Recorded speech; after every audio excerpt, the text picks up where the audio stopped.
আরে বাবারে,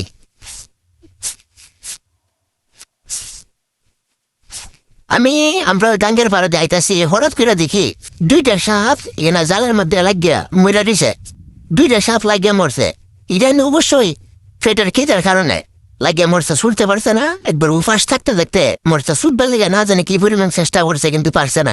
আমি আপনাদের বালা করে একটু দেখাই। যেখানে একটা সাপ, এখানে একটা, দুইটা সাপ লাগছে।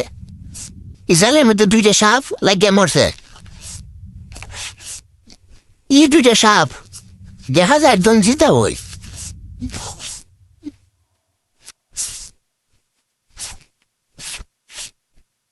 হাই হাই, এখন তুই লড়ে চড়ায়। হারি বাবারে, ইন্না লিল্লাহ। এখন লাগে সাপ এখন লড়ে চড়ে।